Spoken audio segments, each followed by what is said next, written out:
That's the second time I've seen Tottenham this season. The other time was at City. Tottenham, I think the best of Maurizio Pochettino's team over 5 years has been front foot. Everything's been front foot. Even when they're defending, they're front foot. They're attacking, they're pressing the ball. I didn't see that today. I thought they were passive. And they epitomised by one player that, to be fair, I mentioned before the game, because I'd sensed watching him on television he wasn't quite the same. That's Dele Alli. Eriksen was poor, and I expect more from him. But Dele Alli, I thought, was a young Roy Keane in terms of his mentality when I first started working with him with England. Aggressive, box to box, could score a goal, was nasty, was taking the ball, could pass. I'd seem to have all the qualities you would want in a football player, and that is an absolute poor version of Dele Alli. That is really a poor version of him now. And he's been like that for 12 months, and he's got to sort himself out now, because I think a lot of people think a lot of him, and I think a lot of him, but it's not good enough, and he's got to get his mentality back. How did you assess him, or how would you assess him on that today? Very, very poor. I looked at him when he was coming through.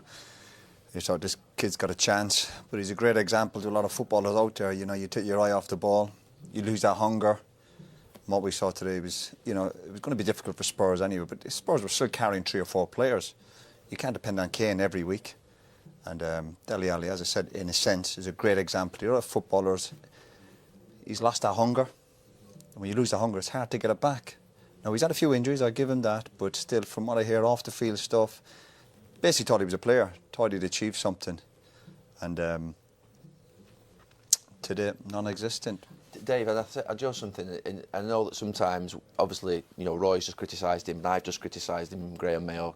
He did Jamie this morning, as well. I think, in the just something, he needs to hear these words. He needs that spike, because I think he can take it. I think he's man enough to take it. He's been down in the sort of lower leagues where it's been tough for him. He's had to fight to get his career going. It's not as if he's always had it put on the plate for him.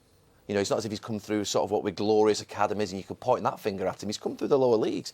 He should never lose that hunger because of that and that fight and that spirit. And he's half the player. Isn't there a sense, though, Graham, perhaps that he, I mean, from what we're led to believe, and I don't know the intimate details, but he had a very tough start to life. He's made it at Spurs in a sense, got the big contracts. Everyone's talking about it. He's playing for England. Isn't there naturally going to be some kind of drop-off? I thought he was going to be a star. I wrote an article in my column this morning, and I spoke about him. And I think he's a classic case as someone who has got himself in his armchair. You know, we speak about the ones who've not signed contracts, not been offered contracts. They went down the road, and I think it was a 4 or 5 year contract they gave him last year. And look what it's done to him. And you'll hear me say this time and time again, and I don't get fed up saying it. Unless you've got proper senior pros at a football club, you've got no chance, because he has been allowed to take his eye off the ball for whatever reason, and the senior players should have been pointing it out to him. They should have been on his case every single day. And I thought he was going to be a Frank Lampard, Terry McDermott, you know, someone box to box who get lots of goals, close to 20 goals a season. He's a shadow of himself, and he's still a boy. He's still learning the game. He's got to somehow refocus and get back to the things he was doing. If I was advising him, turn up on time every day and train properly, be bang at it, and listen to what your manager has to say, because whatever that boy's doing now, it ain't working for him. The thing with Dele Alli, and I think you've all mentioned the same thing about box-to-box and midfield player, he's not a midfield player for me. When he was at his best, he was playing as a striker, a second striker behind Kane. He was never a midfield. I know you're talking about Lampard and a young Roy Keane.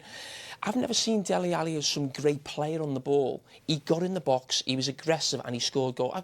I've seen to you before, he was like an aggressive David Platt. There wasn't too much else to his game. He got goals, so that's why he was always in the... We were talking about how great he was as a young player, but you shouldn't forget the position he was playing. It wasn't a Lampard, Scholes, Gerrard thing running from like really deep in midfield. It was actually playing just behind Kane, and that's why he got all these goals. Is he a victim then of a positional change, do you think? Well, listen, I'm not saying he's still got to do a lot more, but I've never thought Dele Alli was some great midfield player, getting on the ball, making someone tick, playing nice balls through. He was about being aggressive and getting in the box, but the goals he got and why we loved him, he was getting 20 goals a season. He was playing virtually centre forward. Well, that's hunger, Jim. A lot of that comes out to hunger, you know, a desire to get in the box. I never saw him once. Being nasty. He was always nasty. He was always playing on the edge. We saw him get sent off once or twice, always getting yellow card. Today, just non-existent, and he has been now for a year or two.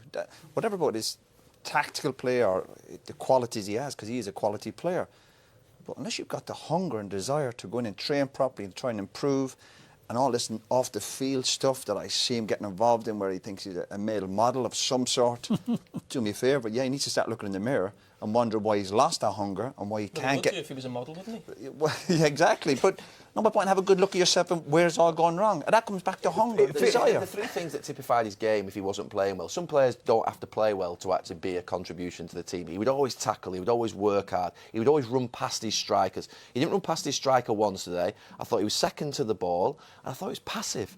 And that's the opposite of what Dele Alli is, because he's actually a good kid. He does work hard in training.